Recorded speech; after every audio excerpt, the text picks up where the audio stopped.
में आगे बढ़ेंगे और अगली महत्वपूर्ण खबर का रुख करते हैं, जहां रूस और यूक्रेन युद्ध को 24 फरवरी को 3 साल हो गए और युद्ध खत्म करने को लेकर के संयुक्त राष्ट्र में एक प्रस्ताव भी लाया गया, जिसमें अमेरिका रूस के साथ खड़ा हुआ नजर आया। और अब इसी बीच अब यूक्रेन और अमेरिका के बीच मिनरल्स को लेकर एक डील हुई है, जिस पर जल्द ही हस्ताक्षर भी होंगे। दरअसल यूक्रेन के पास 19 मिलियन टन से भी ज्यादा ग्रेफाइट के भंडार हैं, जिनकी पूरी दुनिया में डिमांड है।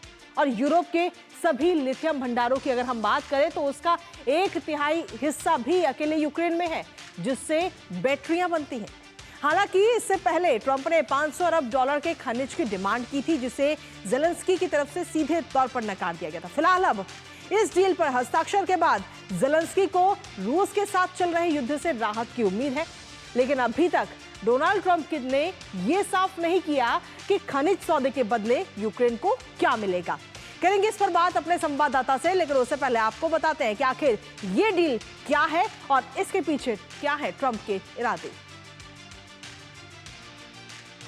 तो ग्राफिक्स के जरिए हम नजर डालते हैं कि आखिर ये डील पूरी क्या है, क्योंकि खनिज डील है या फिर ये सियासी दाव है। यूक्रेन और अमेरिका डील पर सहमत हो चुके हैं। ये एक डील इस वक्त की जा रही है, लेकिन साथ ही अगर हम देखें तो यूक्रेन अमेरिका को अब अपने जो दुर्लभ खनिज है, जिन मिनरल्स की इस वक्त पूरी दुनिया में डिमांड की जा रही है, वो दुर्लभ खनिज अब अमेरिका को दिए जाएंगे। शुक्रवार को अमेरिका जा सकते हैं जेलेंस्की। सीधे तौर पर हम देखें तो वोलोडिमिर जेलेंस्की का ये पूरा कार्यक्रम है, जो कि शुक्रवार को कहीं ना कहीं जा सकते हैं और इस डील पर हस्ताक्षर किए जा सकते हैं। व्हाइट हाउस जाकर के इस डील को साइन किया जाएगा, लेकिन इस डील के मुताबिक अगर हम देखें तो यूक्रेन को क्या मिलेगा, इस पर अभी सस्पेंस बना हुआ है। लेकिन कुल मिलाकर दुर्लभ खनिजों के इस बिजनेस पर अमेरिका की सीधी नजर है और अमेरिका के साथ ये डील भी फाइनल हो चुकी है, लेकिन अभी हस्ताक्षर होने बाकी है। इसके साथ ही अगर हम देखें तो डील के पीछे आखिर ट्रंप के इरादे क्या है, क्या कुछ है ट्रंप का प्लान, एक बार उस पर भी नजर डाल लेते हैं।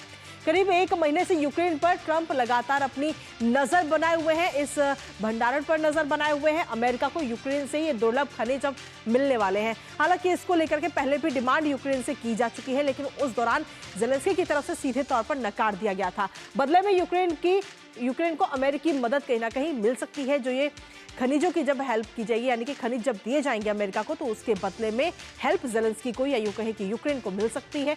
$500 बिलियन के खनिज की मांग यूएस कर रहा था। खनिज ना देने पर यूक्रेन को सहायता नहीं मिलेगी। इसके साथ ही अगर हम देखें तो इस समझौते से यूक्रेन को आखिर किस तरीके से राहत मिलेगी, एक बार उस पर भी नजर डाल लेते हैं। क्योंकि रूस के साथ युद्ध में यूक्रेन को राहत की उम्मीद है कि अगर वो अमेरिका को ये खनिज देता है, तो जो रूस के साथ पिछले 3 साल से जो युद्ध चल रहा है, उसमें अमेरिका यूक्रेन का साथ दे देगा। अमेरिकी सैन्य सहायता यूक्रेन के लिए काफी महत्वपूर्ण है, यानी कि अमेरिकी सैन्य सहायता अगर मिल जाती है यूक्रेन को, तो वो काफी मायने रखता है रूस के साथ लड़ाई करने के लिए, युद्ध के लिए।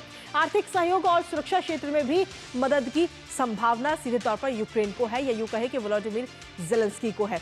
इसके साथ ही अंतर्राष्ट्रीय स्तर पर यूक्रेन को ज्यादा समर्थन मिलता हुआ नजर आए, क्योंकि हम सभी जानते हैं कि एक बड़े देश है अमेरिका, और अमेरिका की तरफ से यूक्रेन को हालांकि अभी तक सहायता नहीं प्रोवाइड की गई, रूस को दी गई है। तो ऐसे में जब ये खनिज यूक्रेन की तरफ से दिए जाएंगे अमेरिका को, तो उसके बदले में क्या वाकई यूक्रेन को हेल्प मिलेगी अमेरिका की, ये देखने वाली बात होगी। हमारे साथ में हमारे सहयोगी अनिल थॉमस इस वक्त जुड़ रहे हैं, सीधा उन्हीं का रुख करते हैं। अनिल, इस खनिज डील जो ये होने जा रही है, इस डील को आप क्या कहेंगे? क्या ये एक सियासी दाव है या फिर सिर्फ एक डील है?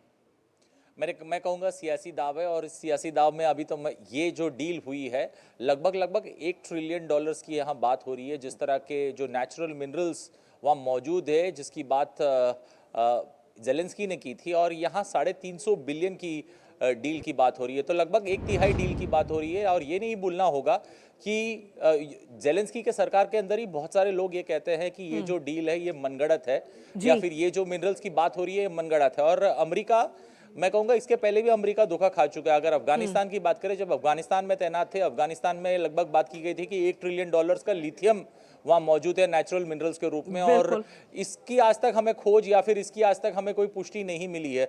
तो एक तरह से ये एक डील है, और जेलेंस्की समझते हैं कि उनके पास बहुत कुछ नहीं है यहाँ पाने के लिए, लेकिन खोने के लिए बहुत कुछ है।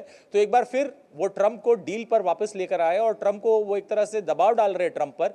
लेकिन ये भी समझना होगा, अमेरिका की जो कूटनीति है ये काफ़ी नए दौर की है। अमेरिका फर्स्ट की लॉजिक के साथ ट्रंप सरकार जो मैदान में उतरी है, मैं कहूँगा अगर आप कूटनीति के हिसाब से देखें तो सारे देश या फिर सारी दुनिया इस पर एक तरह से दबाव में आती है इस तरह की कूटनीति के साथ। और ये जो शुरुआत है इस डील की, या फिर ये जो डील की बात हो रही है, मैं कहूंगा ये तो सिर्फ ट्रेलर है, अभी पिक्चर बाकी है और लंबे समय के लिए हमें देखना पड़ेगा कि किस तरह की कूटनीति के साथ ट्रंप दुनिया के सामने उतरते हैं। बिल्कुल, चलिए फिलहाल बहुत बहुत शुक्रिया अनिल, तमाम जानकारी हमारे साथ साझा करने के लिए। कुल मिलाकर नजर लगातार डोनाल्ड ट्रंप के एक एक कदम पर बनी हुई है हम सभी की कि आखिर अब अगला कदम क्या होगा, किस तरीके से वो अपनी कूटनीति के जरिए दुनिया में अपनी पहुंच और बढ़ाते, इस पर नजर हमारी लगातार बनी रहेगी। लेकिन इसी के साथ न्यूज पंच वक्त एक छोटे से ब्रेक का हो गया, आप बने रहिए हमारे साथ।